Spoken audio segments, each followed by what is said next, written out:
Muito bem, então vamos dar início aí mais uma live da TEP, Associação das Empresas de Tecnologia de Piracicaba. Mais um convidado especial dessa noite, um convidado internacional. E, como sempre, né, a gente já tem falado aqui, nós temos feito lives de profissionais que geralmente têm 20, 30 anos de conhecimento, de informações e de histórias, né? Então, são geralmente pessoas que têm muito a dizer, têm muita contribuição aí, a parte técnica principalmente, né? E, então, vamos dar início à live. Eu queria agradecer a todos os presentes, em nome da TEP, agradecer também a Raíssa, que organizou essa live, né?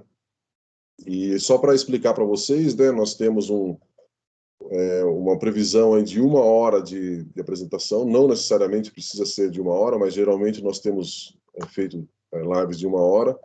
E depois da apresentação, façam as perguntas, tá? As perguntas podem ser feitas tanto pelo sistema aqui do Teams, ou se quiserem escrever no chat, né? Aí nós vamos estar no final da apresentação aí, passando para o apresentador e palestrante, tá?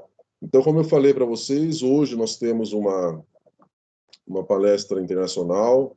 O palestrante de hoje é o Norberto Venkowski. Por acaso, ele é meu irmão, né, meu irmão mais novo, e ele já está há 30 anos já morando nos Estados Unidos, praticamente já virou americano, né? E ele está há quase 25 anos trabalhando com instalação de infraestrutura, né? Ele vai explicar um pouco melhor, mas ele cuida de toda a parte de infraestrutura de fibra ótica do estado da Carolina do Norte, né? Então, ele trabalha numa empresa do governo do estado e está sempre com grandes desafios aí, muito parecidos, com certeza, com os nossos aqui, né? Certo? E eu queria dizer também que é uma apresentação muito oportuna, viu, Norberto? Porque Piracicaba também agora iniciou um novo ano, um novo governo e fala-se muito em smart cities, né? Smart cities, cidades inteligentes. Então, a gente sabe que toda a sua palestra aí vai ajudar muito a gente em Piracicaba, né? A estar construindo também a nossa própria infraestrutura, né, que vai permitir que a gente faça uma cidade melhor, uma cidade mais organizada, porque hoje, sem infraestrutura de comunicação e troca de dados, as cidades praticamente não funcionam, né?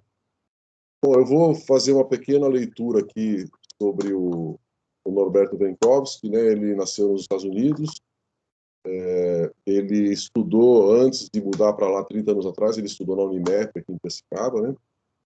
E está há 25 anos, né, trabalhando com redes, tá? Sendo 22 no estado da Carolina do Norte. E uma das coisas que ele busca muito lá como profissional, né, estudar bastante, é claro, como todo engenheiro, né, precisa estudar muito e precisa ter os certificados, né? Os Estados Unidos é um pouco diferente aqui do Brasil, né? Lá o que é muito exigido lá para fazer projetos e construir as infraestruturas são os certificados, né? Então ele listou aqui alguns, né? O BICSI RCDD, OSP-IWD, ITIL V3 e licença SP FAL, né? São certificações aí que são específicas da área dele, né? E voltadas para a implantação de infraestrutura de baixa voltagem, tá bom? E depois ele vai poder falar um pouquinho mais sobre a experiência dele lá nos Estados Unidos, né? E agora eu queria passar a palavra, então, ao Norberto. Fique à vontade, você tem bastante tempo aí para fazer a sua apresentação. E, ao final, eu espero aí que todos façam perguntas e vamos trocar uma experiência aí, porque é isso que esse aqui é um dos objetivos aí das lives até. Então, Norberto, fique à vontade, a palavra é sua. Obrigado, Vitor. Eu queria agradecer a presença de todos, né? Eu sei que é difícil no fim do dia aí todo mundo ah, ainda pegar e entrar numa apresentação dessa, então eu vou tentar ser breve e eu espero que eu consiga trazer algumas coisas interessantes aí para todos, né? Que o pessoal possa começar a ter umas ideias diferentes, né? E pensar em algumas alternativas, né? Para o Brasil, para Piracicaba, né? E, então, com isso, eu vou botar a apresentação aqui que eu coloquei. Deixa eu ver aqui se eu consigo.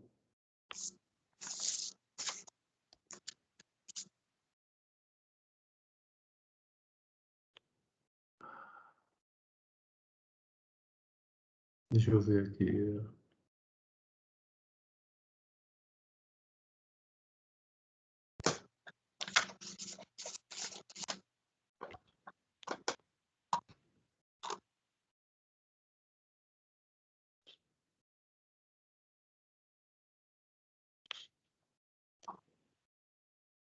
O pessoal está conseguindo ver aí a apresentação? Aqui apareceu, depois sumiu.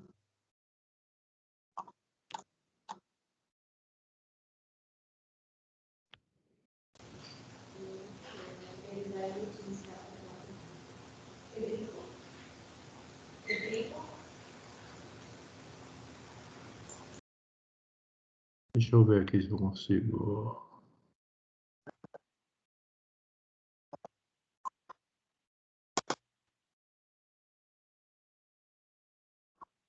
Estão conseguindo ver agora? Sim, agora tá bom. Então, esse aqui é o primeiro slide, né, da apresentação.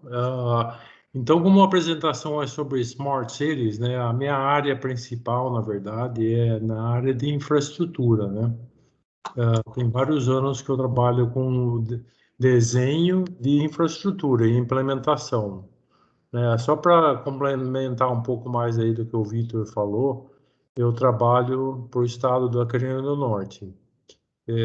Hoje eu moro na capital da cidade, e o estado, eu trabalho para um departamento de TI do estado. Esse departamento do estado, ele funciona como se fosse uma companhia de telefone ou um provedor de serviços, né? A gente tem todos os tipos de serviço que uma empresa servidora, por exemplo, uma AT&T, né? Tem para todos os clientes, que é a parte de voz e dados, né?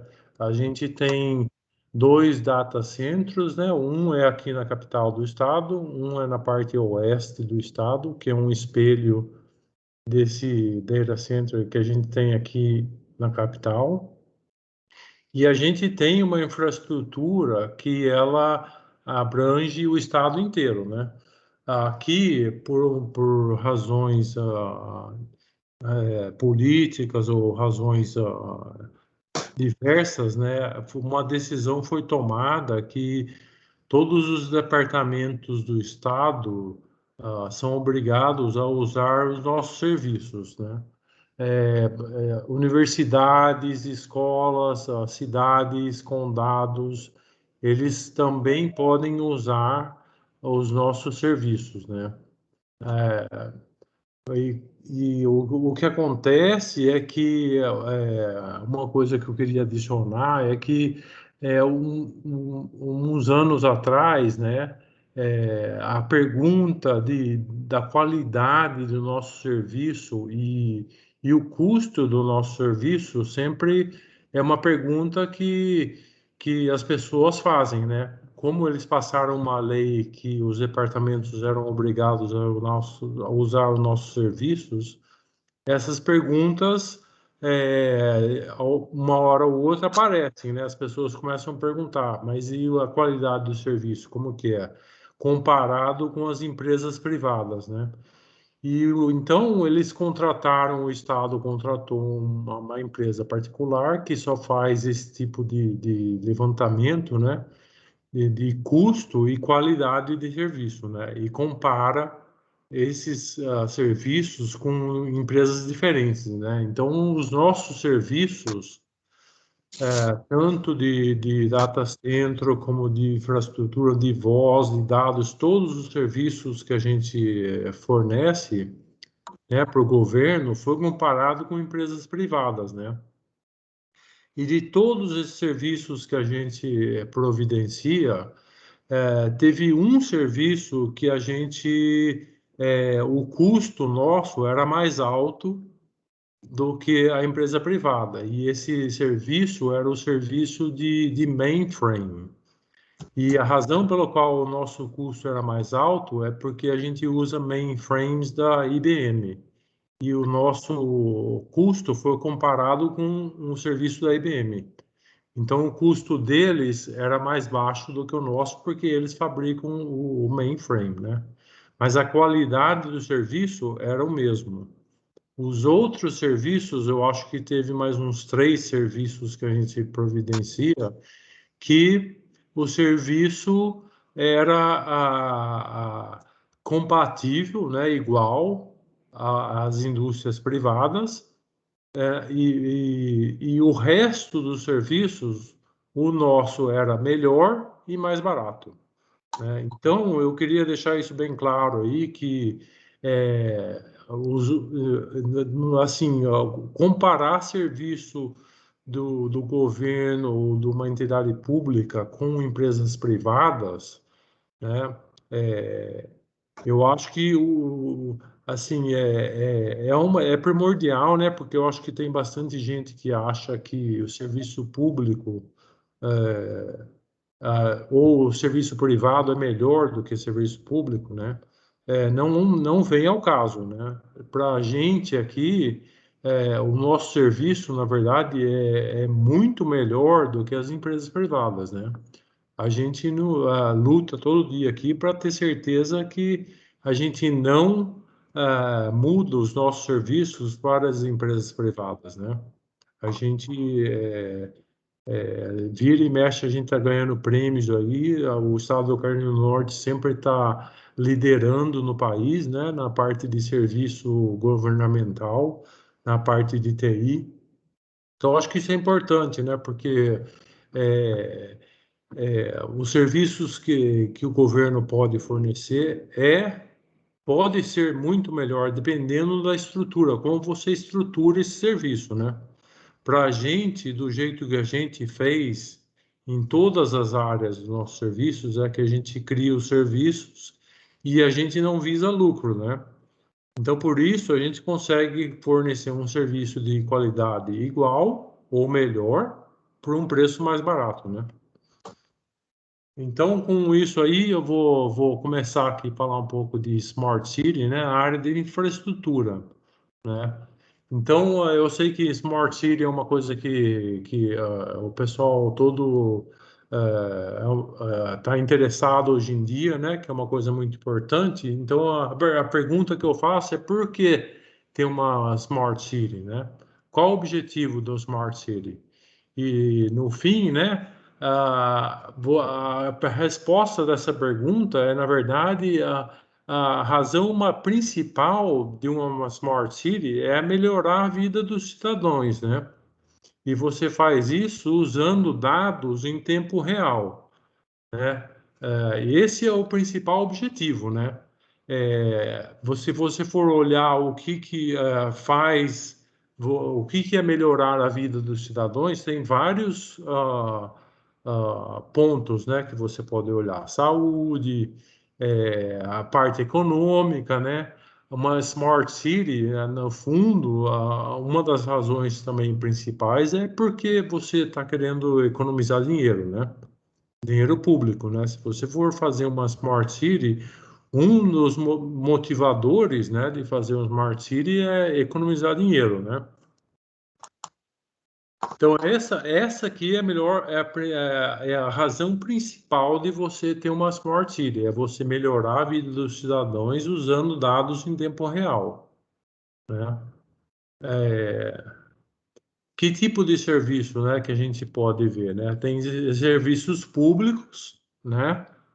E também, quais são os exemplos, né? O trânsito, por exemplo, né? Como que você melhora o trânsito, né? Na verdade, quando você está falando de Smart City, você está falando de usar sensores, né?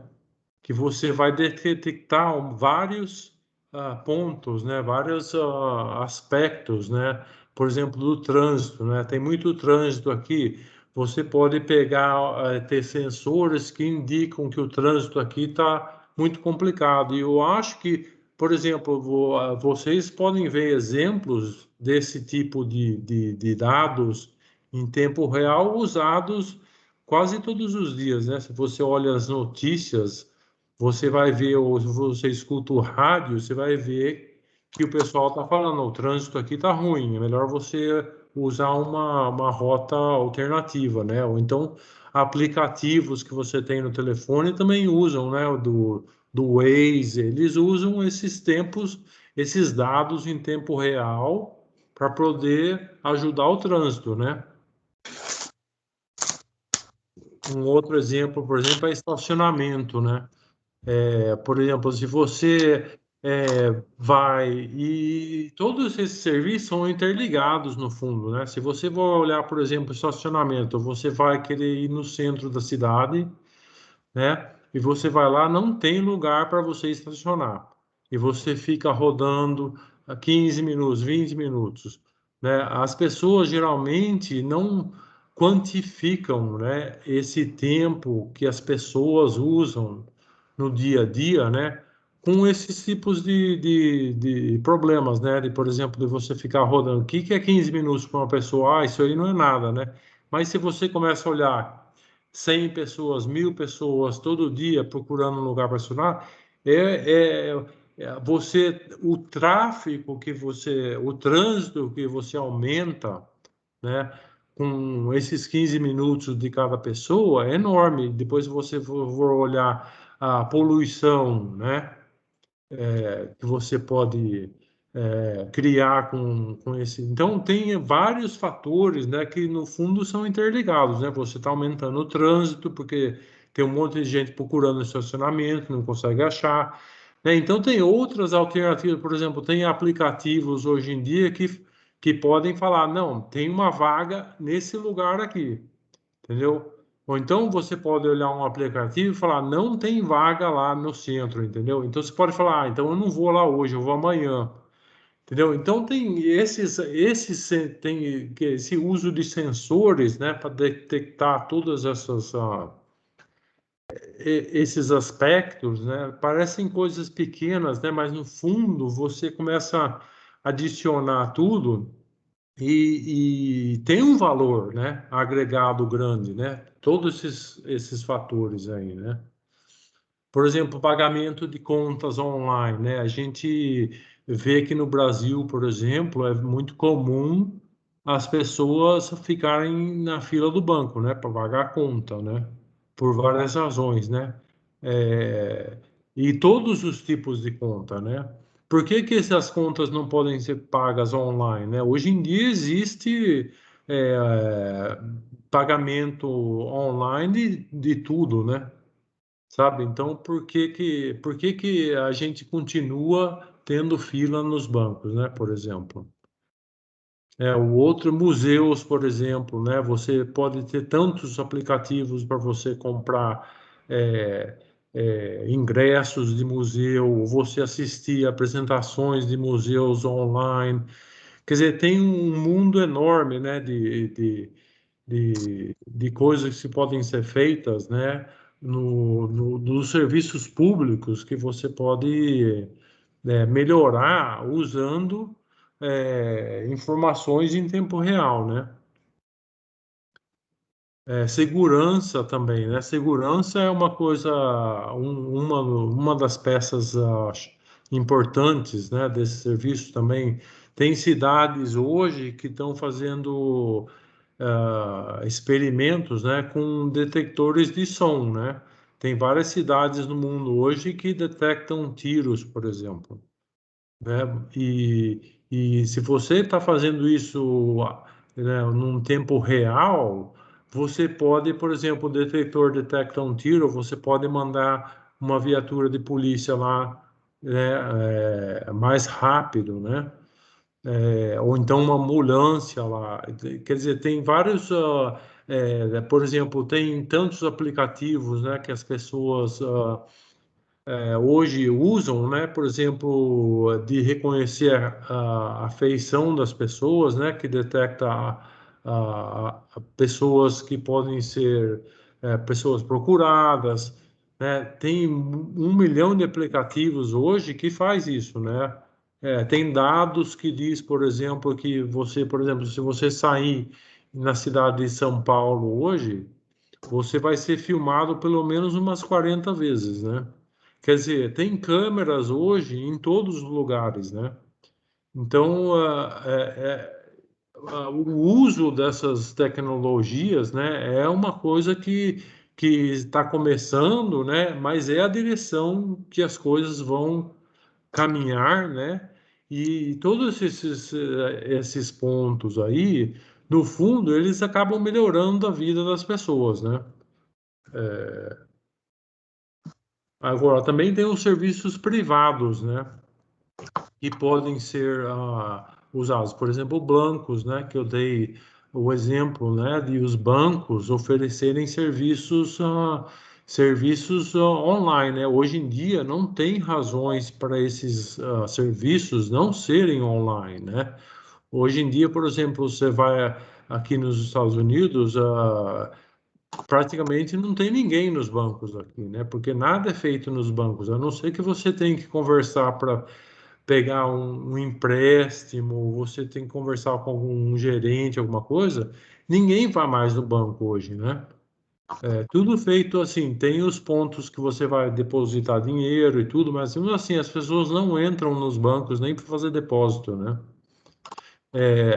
E o pessoal fala, mas os bancos aqui são mais seguros. Eu acho que essa é uma ideia meio distorcida das coisas, né? No Brasil, os bancos no Brasil, na verdade, são muito mais avançados do que os bancos aqui nos Estados Unidos, na área de tecnologia, né? De segurança e tudo, né? Eles estão muito na frente. Restaurantes, por exemplo, né? Tem vários serviços, por exemplo, de restaurante aqui, que você faz um pedido pela internet, né? Aí no Brasil também tem, né? É, esses serviços, né? Que você pede uma comida, né, pela internet, você consegue ver quando que o cara pegou o seu pedido, quando que o seu pedido está pronto, você consegue ver o motorista dirigindo quando ele está chegando perto da sua casa, né? E tudo isso é usado dados em tempo real, né? Isso aí são coisas que ajudam, né, as pessoas a manterem uma qualidade de vida melhor, né? Restaurantes, entregas também, né? Você consegue pedir as coisas pela internet, você consegue seguir o seu pedido, né? Em que estágio ele está, o pedido, quando foi feito, se eles já mandaram o seu pedido, em que lugar que ele está, quando que ele vai chegar, né? Essas coisas todas são coisas muito interessantes, né? E que vão ajudar as pessoas, ajuda as pessoas, né? No dia a dia. Porque tem algumas coisas que você tem que sair da sua casa para fazer uma compra de alguma coisa. Às vezes, dependendo do que é muito simples você ir na internet, pedir, né? E o negócio chega na sua casa automaticamente, você não precisa nem sair de casa, né? Algumas coisas são interessantes fazer desse jeito, né? E saúde também, né? É, por exemplo, tem vários, a gente pode ter um exemplo aí do COVID, né, que é um exemplo recente aí, né, de problemas de saúde, né, mas um dos problemas que todo mundo teve, né, era você poder saber onde que a contaminação estava, né, quem esteve em contato com quem, né, isso é uma coisa que é muito importante numa pandemia, né?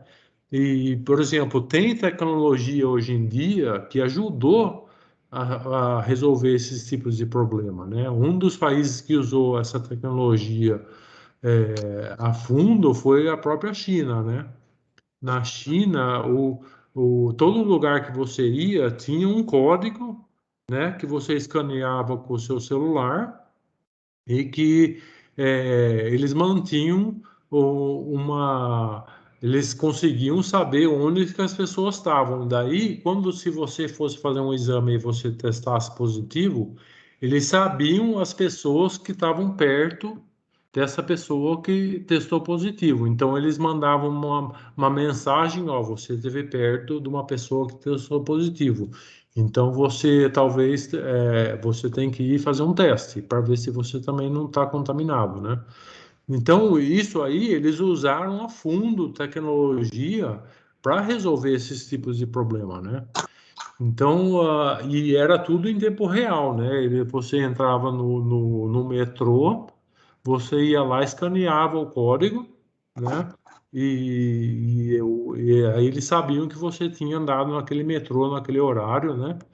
E eles usaram esse tipo de tecnologia para ajudar a resolver esse problema da pandemia, né? Supermercados, por exemplo, né?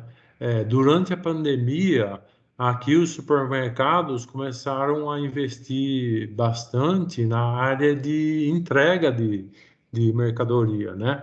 Eu, por exemplo, fui um que usei bastante esse serviço, né? Você ia no site do supermercado, fazia a compra e a hora que eles começavam a fazer a sua compra no supermercado, eles mandavam uma mensagem para você e você conseguia acompanhar a pessoa fazendo a compra. Quando a pessoa tinha alguma pergunta, não tem esse produto, pode levar esse? Eles perguntavam em tempo real, você respondia e eles faziam a compra. Depois, entregavam na sua casa, né? Em questão de algumas horas, você fazia a compra e a compra estava na sua casa, né? Então, esses tipos de serviço, eles ajudam, né? Pode ser que um dia você não tenha tempo de ir no supermercado por alguma razão, né? Isso tudo é qualidade de vida, né? Você está melhorando a qualidade de vida. Agora, uma das coisas também que eu queria tocar um pouco no assunto, né, é que, por exemplo, quando por exemplo, vai morar numa cidade ou você vai comprar uma casa, né, tem alguns serviços, né, que a gente nem pensa, né, hoje em dia, né, por exemplo, os serviços que tem normalmente é o serviço de energia, de gás e água e esgoto, né? A gente, quando compra uma casa, ou aluga uma casa, ou aluga um apartamento, a gente vai mudar, a gente não pensa se tem energia, se tem água e esgoto, né? Se tem gás ou não tem gás. Isso aí, geralmente, a gente já, com certeza, sabe que tem essas coisas, né? Gás, às vezes tem, às vezes não tem, mas se não tiver gás, tem energia elétrica, né? E você não pensa, eu vou ter energia elétrica para ligar minha geladeira, eu vou ter água e esgoto na minha casa, no apartamento. A gente não pensa nisso, né? E hoje em dia tem muita conversa que vai ter uma quarta utilidade pública, né? Que é a banda larga, né? A banda larga, na verdade, está começando a ser uma necessidade, né, de todos, né? Se você, por exemplo, durante a pandemia, muita gente, ou a grande maioria das pessoas, né, por exemplo, atenderam a escola de casa, né? E, e a gente viu que teve muitos problemas, né? Porque muita gente não tinha banda larga, né? Para poder atender as aulas. Muita gente não tinha banda larga para poder trabalhar de casa, né? Então, hoje em dia, a banda larga está sendo considerada primordial, né? É uma quarta utilidade pública que ela vai ter que começar a ser incorporada, a ser uma necessidade das pessoas, né? E com certeza melhora a qualidade de vida, né? Porque a gente pensa, se a gente for olhar para trás alguns anos, né?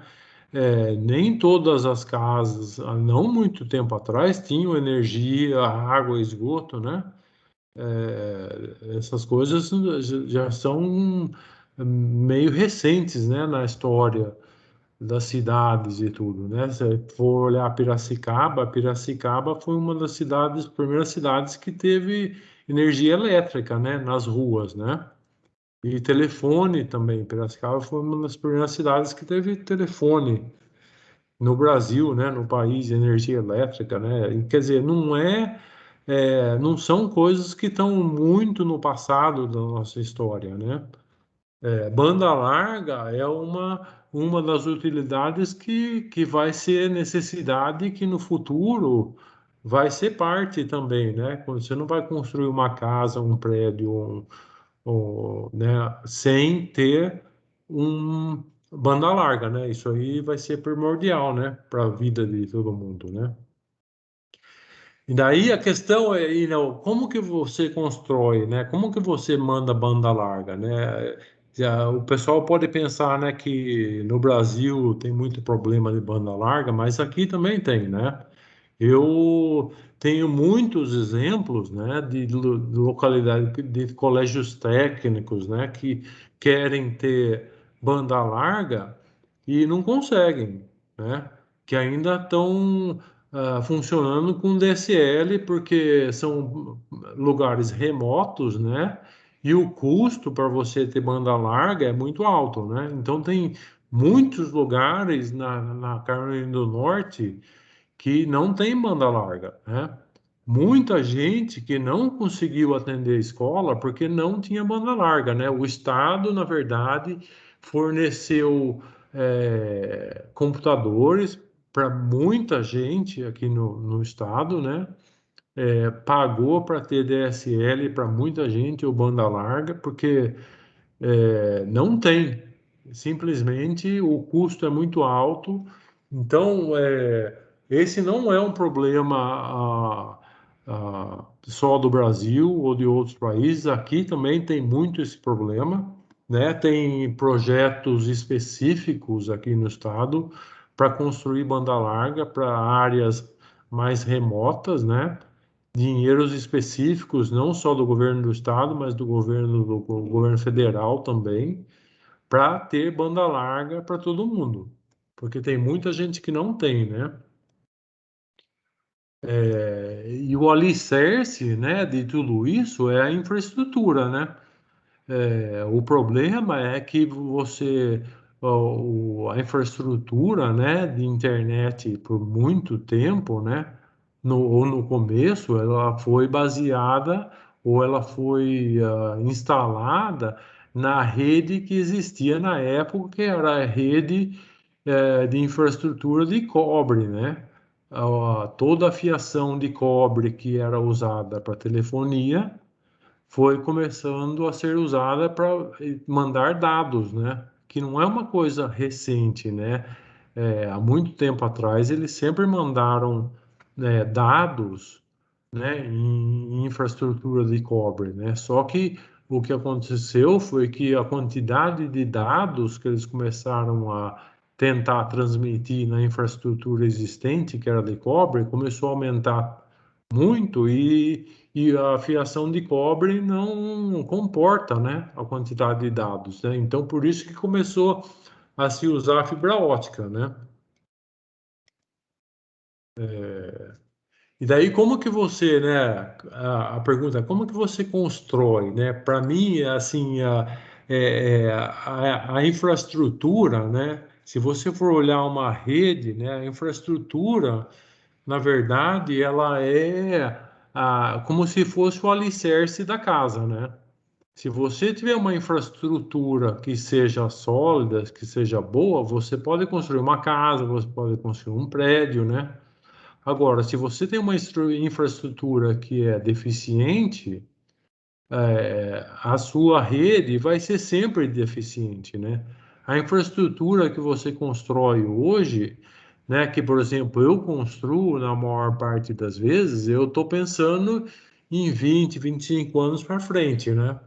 Eu estou tentando construir uma infraestrutura que as pessoas vão poder, a tecnologia vai mudar e a infraestrutura vai continuar sendo usada, né? Você muda toda a parte de software, de hardware, da rede, mas a rede que transmite os dados, ela tem que durar muito mais que isso, né?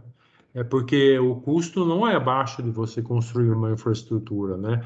Assim, se você for ver a parte de hardware, né, de software é pior ainda, né? Mas a parte de hardware, geralmente você está trocando ela a cada 5 anos, né?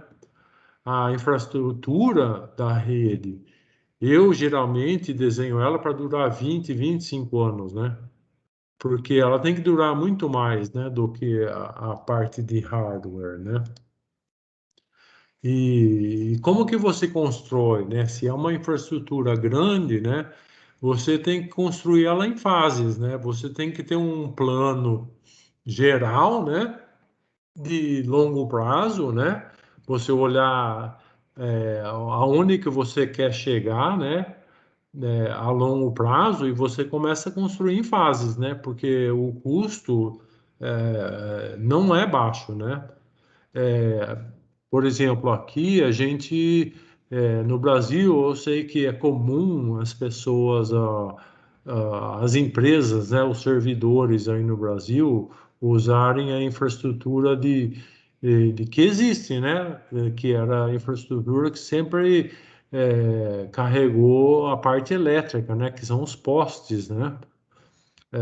Aqui a gente começou por diversas razões, né? A gente começou a construir a infraestrutura subterrânea, né? A gente começa a fazer a instalação, a gente não instala mais nada em postes, né? Por diversas razões, né? Aqui tem uns problemas que não tem no Brasil, né? Por exemplo, bastante gelo, né? Gelo é um problema sério porque que rebenta fio, né? Então, esse é um problema típico daqui, mas também tem o problema de você ter um acidente, você bate num poste, você derruba o poste, derruba o fio, o serviço cai, né? Então, uma infraestrutura, se você constrói uma infraestrutura subterrânea, a longo prazo, ela é mais barata, né, do que você construir uma infraestrutura que não seja subterrânea, por causa dos problemas de você do serviço não estar disponível a todo tempo, né? Por exemplo, se você um exemplo que você pode usar do problema, né? Porque as pessoas falam, eu estou na internet, caiu, eu fiquei 2 horas sem internet, mas tudo bem, depois voltou e eu estou trabalhando e beleza. O problema se você está, como tem muitos serviços hoje, né? Se você está com um médico fazendo uma operação, né? O médico não está no hospital, ele está num lugar remoto e ele está fazendo uma operação de um lugar remoto. Se a infraestrutura cai e perde a conexão, né? Você faz o quê com o paciente, né? Entendeu? Então, tem vários serviços hoje que se usam pela internet que dependem, né? Ou, por exemplo, a Bolsa de Valores, por exemplo, né? Você tem um problema na infraestrutura que conecta a Bolsa de Valores, por exemplo, você tem uma perda enorme, né? Por minuto, né? Nas transações. Então, é uma infraestrutura subterrânea, né? Como que você calcula, né, a perda, entendeu? De um acidente que bateu num poste e o poste caiu e desconectou, né, a rede, né? Esses custos aí, eles existem, né? A gente geralmente não calcula, né? Ou 1.000 pessoas que ficaram sem poder trabalhar, que trabalhavam de casa, que ficaram 2 horas sem trabalhar, né? Existe um custo disso aí, né? A gente tenta, a gente nunca pensa em calcular isso aí, mas isso aí é um custo enorme, né? As empresas absorvem esse custo, né? E outra, quando você faz um projeto, você sempre tem que ter um plano de expansão também, né? É, não é eu preciso de X e eu vou lá e instalo X, né? O plano é sempre você ter um plano de você expandir, né?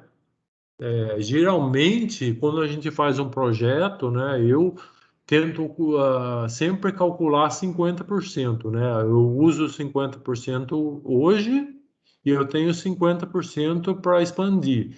Daí, quando você vai precisar expandir, se você precisar, você utiliza os 50% que estão disponíveis e vaga os 50% que você usava anteriormente, porque daí você sempre tem 50% disponível, né? Entendeu? Esse planejamento são coisas que podem ser feitas, né? Um exemplo, né, de infraestrutura subterrânea, né, que eu tenho usado recentemente é a microtecnologia, né? É, eu lembro que quando eu comecei a trabalhar nessa área, né, por exemplo, a AT&T, a empresa que hoje é a AT&T, né, o padrão deles, por exemplo, se você fosse construir um prédio, por exemplo, o padrão deles é que você tinha que colocar dois canos de 4 polegadas de dentro do prédio para fora do prédio, para eles poderem trazer a infraestrutura deles dentro do prédio, né? Porque era um fio de cobre, né? Geralmente era muitos pares, né? 2.000 pares, 3.000 pares, 4.000 pares, cabos enormes, né? Então a infraestrutura era bem grande, né? Hoje em dia, tudo está ficando menor, né? E a razão principal que as coisas estão ficando menores é monetária, né? Hoje em dia, eu estou fazendo vários projetos que eu estou usando microtecnologia. A razão principal é monetária, é porque a infraestrutura, né? Quando a gente fala tamanho é documento, né? Tamanho, quanto maior, mais caro, né? Quanto menor, mais barato, né? Então, por exemplo, exemplos de microtecnologia é microtrenching, né? Microtrenching, eu vou mostrar um exemplo para vocês de uma microtrencher, né? Uma máquina que faz esse corte, né? Geralmente ele faz um corte de 1 polegada no chão, pode até fazer menor, mais estreita do que 1 polegada, né? Ela pode ser até 3/4 de 1 polegada também, e ela não é tão profunda, né? Mas é um corte que você faz na rua, né? Essa tecnologia, na verdade, ela não é nova. Essa tecnologia foi muito usada na Europa, né? Ela é nova, mais nova aqui nos Estados Unidos, né? Eles começaram a usar recentemente, mas a razão pela qual é por causa do tamanho, né? Quanto maior as coisas, mais caro, né? Então você está, na verdade, fazendo um corte na rua de 1 polegada, mais ou menos, e você está pondo microducts, né? Nesse corte, que são tubos, né? De menor polegada, né? Você tem tubos de 16 milímetros, por exemplo. Eu vou mostrar uns exemplos aí para vocês, né? Tem algumas empresas, uma que chama Dura-Line, uma que é EFL, que o pessoal aí deve conhecer, né? Porque eles fazem vários produtos para testar fibra ótica, né? Eles são uma multinacional, né? Então, esses microdutos, né? Eles são pequenos, né? E você consegue botar microcabos, né? Dentro desses microdutos aí. Um exemplo, por exemplo, por exemplo, o que eu fiz por um exemplo aqui mais comum, né? Por exemplo, a Corning faz uma fibra ótica, um cabo de fibra ótica que você tem 432 fibras num cabo que tem 10,8 milímetros de diâmetro, né? Esse cabo é um cabo que eu conheço porque eu estou usando ele num projeto hoje, né? Na verdade, eu já fiz vários projetos usando esse cabo aqui. É um cabo bem pequeno, se vocês têm ideia, né, o que é 10,8 milímetros, né? Eu acho que eu tenho um slide aqui mostrando esse cabo, mas eu estou usando esse cabo dentro de um duto que ele é 16 polegadas em diâmetro, o diâmetro interno dele é 14 milímetros, né? E esse cabo ele é colocado dentro desse tubo com assistência de nitrogênio, né? Eles têm um aparelho que injeta, que empurra o cabo dentro desse microduto, né? E ele vai, assim, por quilômetros, dependendo da configuração do duto, né? Você consegue mandar ele quilômetros, né? Com assistência de nitrogênio dentro desses dutos, né? Eu vou dar, deixa eu ver aqui. Eu tenho um vídeo aqui que eu coloquei aqui com esse aí é um exemplo de uma máquina, né, que ela faz o corte na rua, né? É um microtrencher esse aqui, né? Vocês veem que tem um disco aqui, ele vai fazer um corte na rua aqui, né? Ele tem um sistema de sucção aqui que ele vai chupar todas as coisas da rua aqui do corte, né? Que daí quando ele passar o corte vai estar aberto, né? E você pode pôr os microdutos dentro dela. Então eu vou passar o vídeo aqui para vocês darem uma olhada aqui.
Então, como vocês podem ver, né, eles fizeram um corte na rua. Eu estou fazendo um projeto hoje que está usando esse mesmo tipo de equipamento. A ideia é fazer exatamente o que eles estão fazendo aí. Né, eu vou mostrar, deixa eu ver aqui. Deixa eu ver se consigo passar aqui por...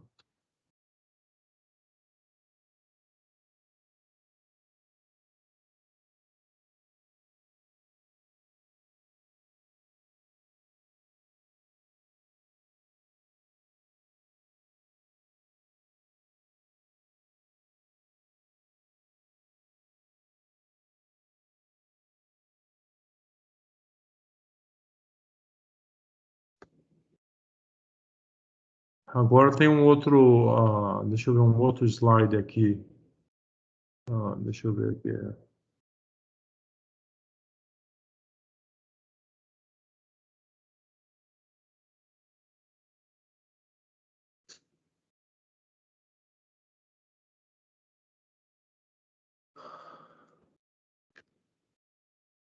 Esse slide aqui está mostrando. Eu estou tentando fazer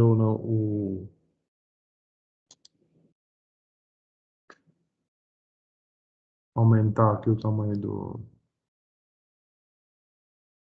screen, mas não está aumentando, não. Mas, de qualquer maneira, esse daqui é um exemplo, né, de microduto, né? Eu estou usando especificamente esse produto aqui, né? São 6 dutos. Eu estou fazendo um corte na rua e estou instalando esses dutos aqui. Esses dutos têm 14 milímetros de diâmetro interno aqui. E eu estou usando 3 dutos no primeiro dia, né? O projeto que eu estou fazendo, eu estou instalando 432 fibras em cada um dos primeiros 3 dutos. Depois eu tenho 3 dutos que vão estar disponíveis para o futuro, né? Para expansão. Mas esse são exemplos aqui. Você pode ter vários tipos de configuração, né, dos dutos, né? Esses dutos também, eles têm uma aqui um condutor, né, neles. Em todos eles tem um condutor metálico, né, para você poder detectar, né, onde que os dutos estão, né, saber a profundidade deles e tudo. Esse aqui é o tipo de cabo que eu mostrei lá no outro exemplo, né? Que é uma fibra ótica da Corning, que tem 432 fibras, né? E que o diâmetro dele é 10,8 milímetros, né? São 432 fibras óticas nesse cabo aqui. É um cabo mais moderno, né? Ele é um cabo de diâmetro super pequeno, né? A construção dele é um pouco diferente do normal. Ele tem uns acessos para você poder abrir ele pelos lados, né? E esse aqui é um outro exemplo de uma tecnologia nova também que a gente está usando. É uma tecnologia nova na área de TI, né? Essa tecnologia aqui, ela é ela veio da indústria de óleo e gás, né? Na manutenção. Toda vez que você tinha um problema em algum duto de óleo ou gás, eles usam essa tecnologia, que é uma tecnologia que usa água para fazer a escavação e tem um aspirador para você aspirar os detritos, né? Que você tá escavando, né? Porque daí você não tem o problema de você destruir ou acertar um cano de gás, por exemplo, e ter um vazamento de gás, né?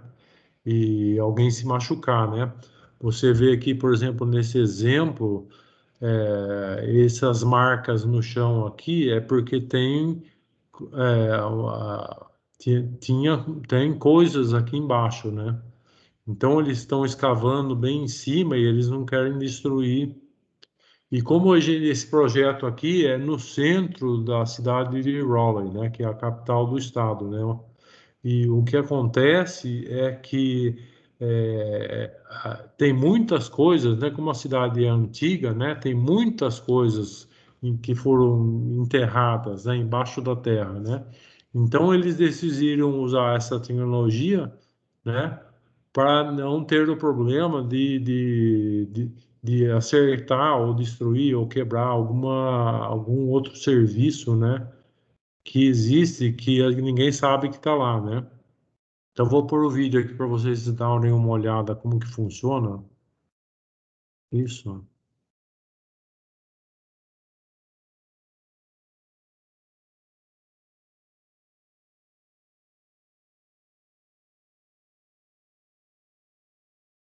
Eu tenho um outro vídeo aqui um pouco melhor para vocês verem como que faz a escavação, mas aqui você pode ver que eles quebraram a calçada, né?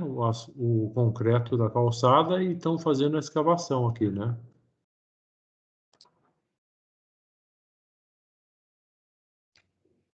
Isso é uma hydrovac, né?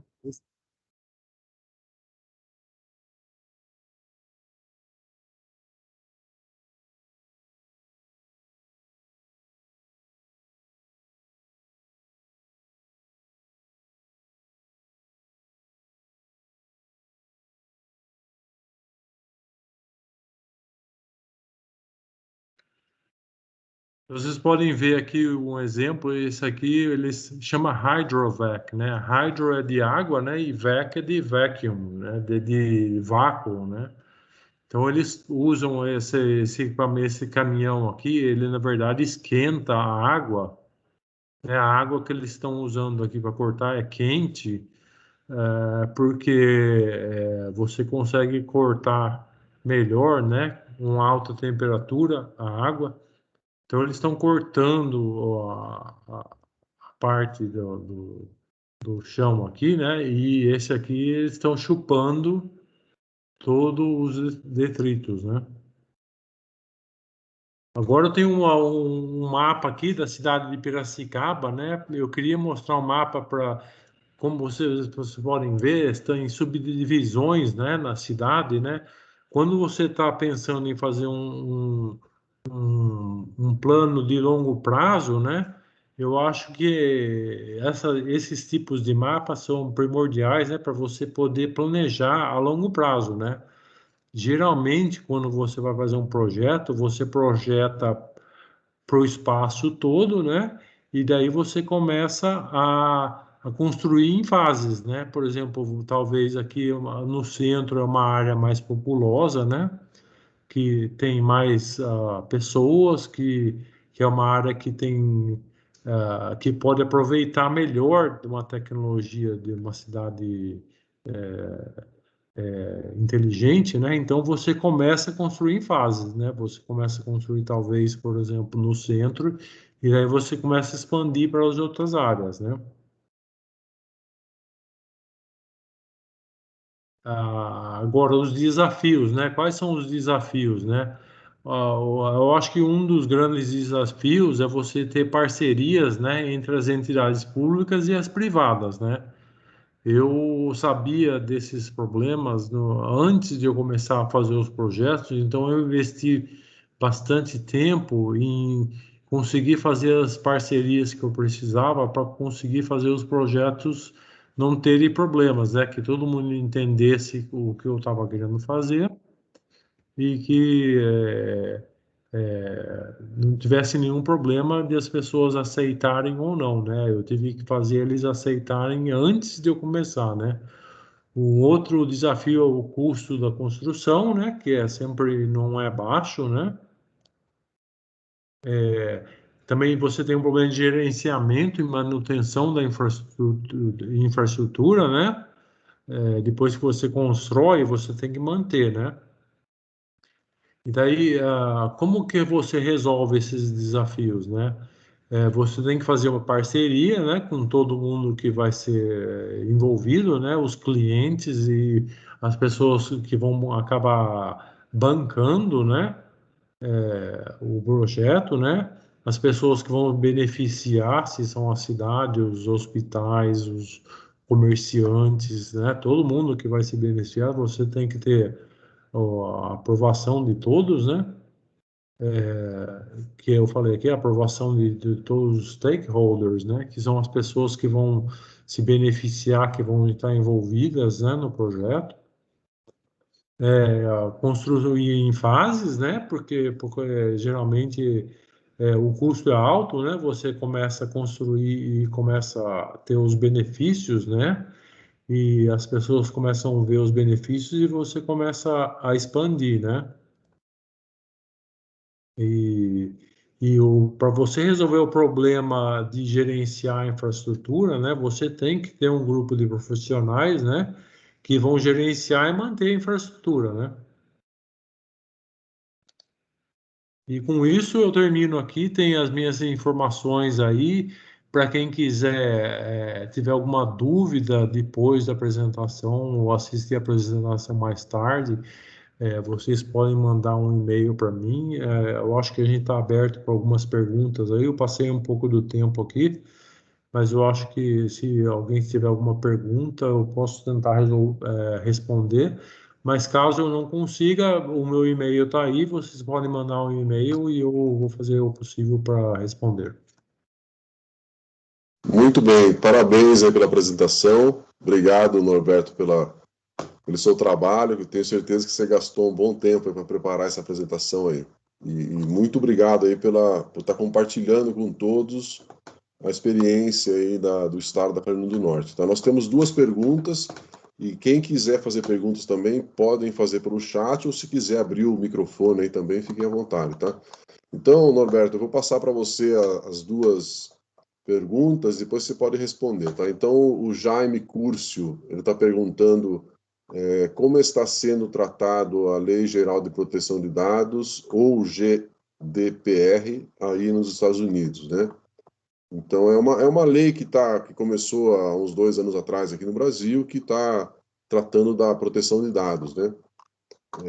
E depois nós temos também a Karen Venkowski, diretamente de Niterói. Você acha a criação de infraestrutura para Piracicaba inteligente viável no Brasil atualmente? Pergunto porque grandes obras desse tipo costumam demorar muito até ser interrompidas, né?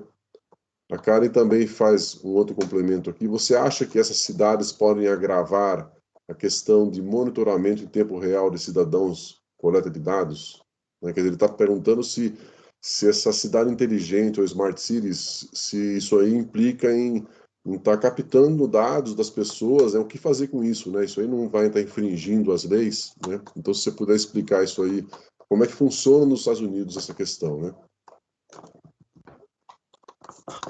Olha, a parte de lei, né, eu acho que tem muitas leis, né, envolvidas. Eu acho que tudo isso é muito novo, né? Eu acho que ah, eu não estou muito por dentro dessa parte das leis, né? Porque eu não conheço as leis aí no Brasil, né? Mas eu sei que as leis aqui, eles tentam, né? é, não ah, expor, né, as informações das pessoas, né? Por exemplo, eu trabalho num lugar lá que é um data centro, né? E a gente tem que fazer treinamento regularmente, né? Porque a gente guarda todas as informações de todos os departamentos do Estado, né? Na parte de saúde, na parte de segurança, né?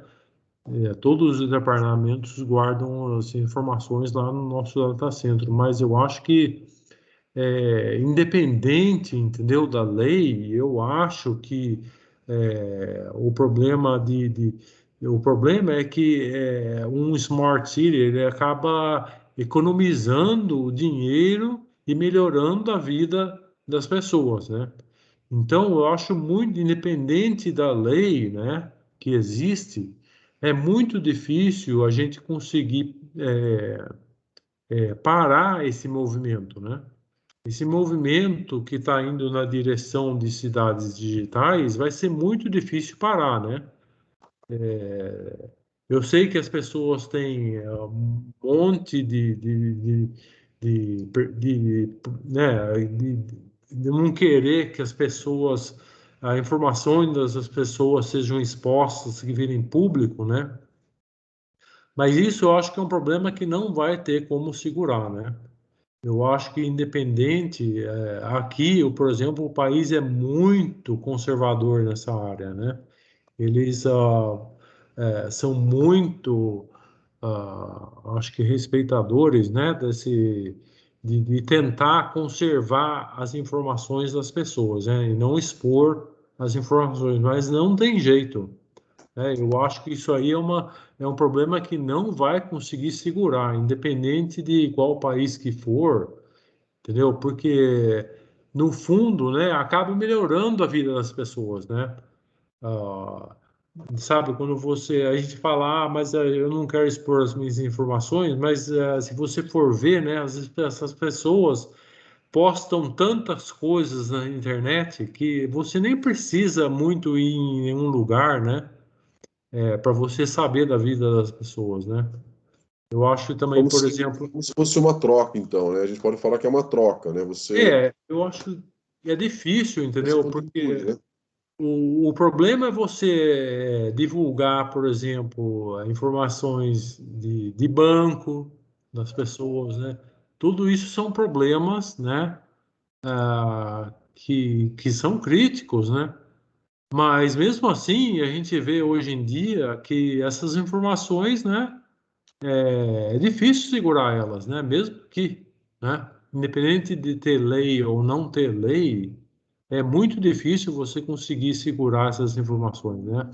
Recentemente, aqui no país aqui, teve um, um, um, um problema, né? Que alguém entrou num sistema lá que tem todas as informações das pessoas, que são os departamentos que olham o crédito das pessoas, né? E para você olhar o crédito das pessoas, você tem que saber tudo da pessoa. As informações do banco, cartão de crédito, empréstimos para comprar casa, para comprar carro. E eles conseguiram entrar, né? E, e a informação foi para todo lugar, né? Quer dizer, isso aí é um problema que é difícil segurar, entendeu? Então, você falar, eu vou tentar segurar esse movimento aí, porque eu não quero que a informação fique pública, eu acho muito difícil isso acontecer, Tá né? bom. Porque é um benefício para todo mundo, entendeu? É. As pessoas vão querer isso, né? Esses, essas coisas, né? Boas, por exemplo, melhorar trânsito. Quem que não quer que melhore trânsito, né? Todos esses benefícios, né? Viu, Norberto? O Fabrício também quer interagir com você aí, quer fazer uma pergunta, trocar umas ideias aí. Fabrício, Olá, Norberto. Obrigado pela palestra, pela troca de experiência.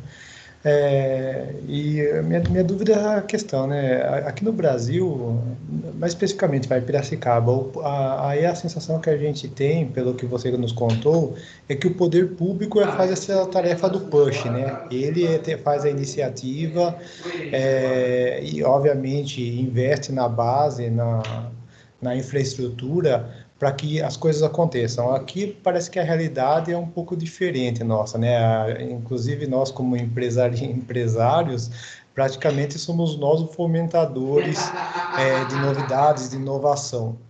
A pergunta é assim, me parece que a Smart City, a infraestrutura, ela é a base para conseguir colocar isso em prática. E praticamente quando a gente fala em infra, a gente fala de investimento público, né? Do setor público está muito engajado nisso. Conhecendo a realidade nossa, aqui brasileira, por onde que a gente começaria esse trabalho, considerando que para a gente chegar nesse patamar de quarto prestador público, por exemplo, aqui no Brasil, é quase que décadas, né? Sendo que nem os três principais pilares que envolvem a energia, a água, está resolvido ainda, né?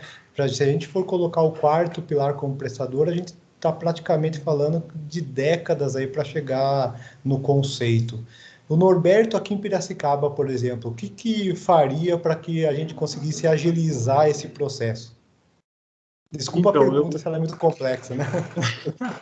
Eu acho, entendeu, que tem que mudar, entendeu, o jeito de pensar, né? Sabe, por exemplo, esse exemplo que eu estou dando para vocês, né, é um exemplo específico daqui do estado da Carolina do Norte, né? A maior parte dos estados aqui nos Estados Unidos não funcionam desse jeito, né? Na verdade, tem muita gente, entendeu, querendo que se terceirize esses tipos de serviço, né? Eu acho que, por exemplo, depende, entendeu, do jeito que as pessoas fazem as coisas, né? Eu acho, por exemplo, que, por exemplo, eu dou um exemplo que eu conheço, que é o nosso exemplo, né? O que a gente decidiu fazer era investir numa infraestrutura que fosse do Estado, né? Por exemplo, esses vídeos que eu postei para vocês são vídeos de um projeto que eu estou trabalhando na capital do estado, que é para é uma rede nova, né? Porque a nossa rede que existe no centro da cidade, ela tem 25 anos, né? E o que acontece é que a gente tá a quantidade de banda dela tá ficando limitada, né? Então, a gente já viu, tem que melhorar a rede, vamos botar uma rede mais nova, né? Só que como que a gente faz isso, né? Porque se eu fosse contar com todo, por exemplo, a ideia é a gente construir, bancar isso e depois a gente cobra os outros usuários, né? Que são os outros departamentos do Estado para bancarem isso aí. Então, a gente amortiza essa rede em 25 anos, entendeu? E a gente amortiza ela, a gente cobra pelo serviço sem visar lucro, entendeu? Então, que eu estava falando no começo lá, os nossos serviços são melhores do que as indústrias privadas e mais barato. Por quê? Porque a gente não visa lucro, né? Então, a ideia que eu estava querendo passar é, por exemplo, pegar a cidade de Piracicaba, por exemplo, e investir numa infraestrutura.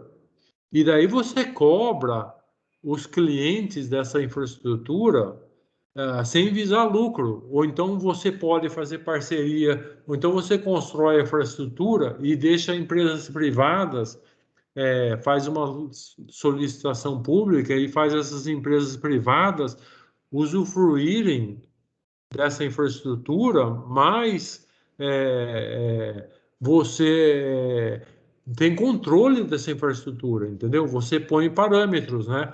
Não é assim, se cair a rede, caiu a rede, entendeu? Por exemplo, você tem que me garantir uma certa banda para todos os clientes, entendeu? Ter parâmetros, mas você constrói uma rede, você tem um investimento público e que você controla essa infraestrutura, né? E você faz um jeito para você não visar lucro, né? Entendeu? Você começa a providenciar a banda larga, por exemplo, para todos os clientes, né? E, ao mesmo tempo, você está usando essa infraestrutura para providenciar serviços públicos, né? Mas você pode construir isso e não visar lucro, né? Sabe como? No nosso exemplo, nós construímos a rede, nós oferecemos o serviço, né?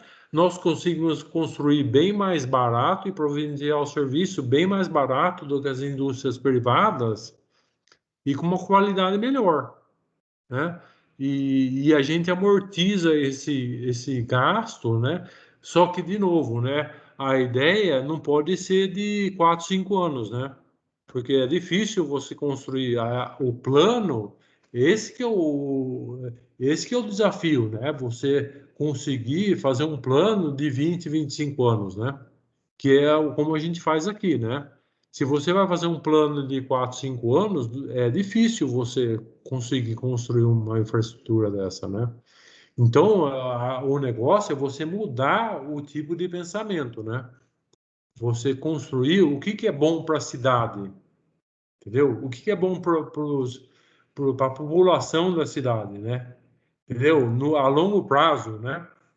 Porque se você for pensar em 4, 5 anos, a ideia de cidade digital não funciona, entendeu? Porque é praticamente impossível, né? Ninguém tem dinheiro para investir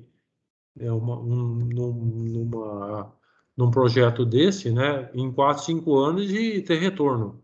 Isso aí não funciona, né? Tem que ser um plano de longo prazo, né?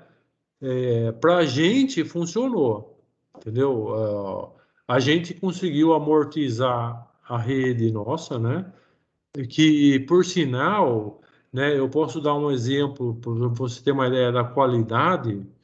A gente resolveu fazer uma manutenção na nossa rede que existe hoje, né? Que é uma rede que tem 20, 25 anos. São duas redes, né? A gente tem uma rede primária e uma secundária, né? E ela conecta no centro da cidade 44 prédios e 7 casas que são do estado, né?